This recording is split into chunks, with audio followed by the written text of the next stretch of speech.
2020 ലോകകപ്പിന് ശേഷം ആദ്യ പരമ്പര സ്വന്തമാക്കി ഇന്ത്യ. സിംബാബ്വേക്കെതിരായ രണ്ടാം 2020-ൽ 90 റൺസിന്റെ തകർപ്പൻ ജയം. 219 റൺസ് പിന്തുടർന്ന 129-ന് ഓൾ ഔട്ട്. അരങ്ങേറ്റത്തിൽ 2 വിക്കറ്റ് വീഴ്ത്തി യാഷ് താക്കൂർ, 3 വിക്കറ്റുമായി അഭിഷേക് ശർമ്മ. ഇന്ത്യക്ക് കൂറ്റൻ സ്കോർ സമ്മാനിച്ചത് ഇഷാന്റെയും തിലകിന്റെയും അർദ്ധ സെഞ്ചുറി.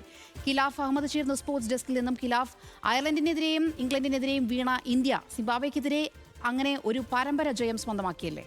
തീർച്ചയായും സോന സൂചിപ്പിച്ചതുപോലെ തന്നെ അയർലൻഡിനെതിരെയും ഇംഗ്ലണ്ടിനെതിരെയും തകർന്നടിഞ്ഞ ഇന്ത്യ ഇന്ന് സിംബാബ്വേക്കെതിരെ ഒരു കൂറ്റൻ ജയം സ്വന്തമാക്കിക്കൊണ്ട് പരമ്പര തന്നെ നേടിയിരിക്കുകയാണ്. അതിൽ ഏറ്റവും പ്രധാനമെന്ന് പറയുന്നത് കഴിഞ്ഞ മത്സരങ്ങളിൽ, അതായത് ഈ സിംബാബ്വേക്ക് മുൻപ് ഇംഗ്ലണ്ടിനായിട്ടുള്ള പരമ്പരയിലെല്ലാം നിരാശപ്പെടുത്തിയ ബാറ്റിങ്ങും അതേപോലെ തന്നെ ബൗളിങ്ങും ഒത്തുചേർന്ന ഒരു പ്രകടനമായിരുന്നു ഇന്നത്തെ രണ്ടാമത്തെ സിംബാബ്വേക്കെതിരായ മത്സരത്തിലും നിർണായകമായത്. അത് ബാറ്റിംഗ് കൊണ്ട് ആദ്യം 219 റൺസ് അടിച്ചെടുക്കുന്നു. തൊട്ട് പിന്നാലെ തന്നെ ബൗളിങ്ങിലും ഈ ഒരു മിന്നും പ്രകടനമാണ് ഇന്ത്യൻ താരങ്ങൾ കാഴ്ചവെച്ചത്. അതിൽ യാഷ് താക്കൂറിന്റെ പ്രകടനം, അതായത് അരങ്ങേറ്റം കുറിച്ചതാണ് താരം. യാഷ് താക്കൂർ 124ാമത്തെ 2020 ക്യാപ്പാണ് ഇന്ന് സ്വീകരിച്ചത്. ആ ഒരു അരങ്ങേറ്റത്തിൽ തന്നെ 2 വിക്കറ്റുമായി ഇന്ത്യയുടെ വിജയശില്പികളിൽ ഒരാളായി മാറാൻ യാഷ് താക്കൂറിന് സാധിച്ചു.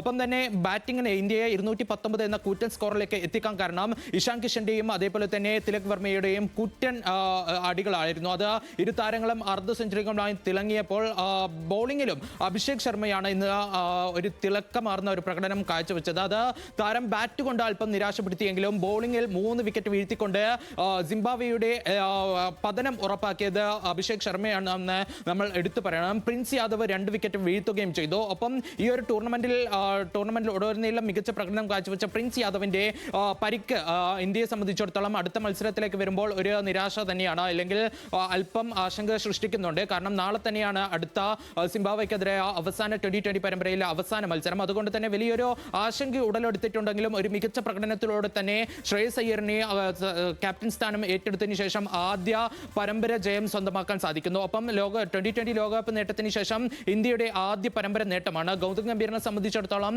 അയർലൻഡിനെതിരെയും ഇംഗ്ലണ്ടിനെതിരെയും വീണ ഒരു സംഘത്തിനെ വെച്ച് സിംബാബ്വേക്കെതിരെ ഒരു മിന്നും ജയം സ്വന്തമാക്കാൻ കഴിഞ്ഞു. ഇന്ന് 90 റൺസിന്റെ ഒരു വലിയ ജയം തന്നെയാണ് ഇന്ത്യ സ്വന്തമാക്കിയത്. അതുകൊണ്ട് തന്നെ നാളത്തെ മത്സരം കൂടി വിജയിച്ചുകൊണ്ട് പരമ്പര തൂത്തുവാരാനായിരിക്കും ഇന്ത്യയും അതേപോലെ തന്നെ ശ്രേയസ് അയ്യറും സംഘവും നാളെ കളത്തിലേക്ക് എത്തുക.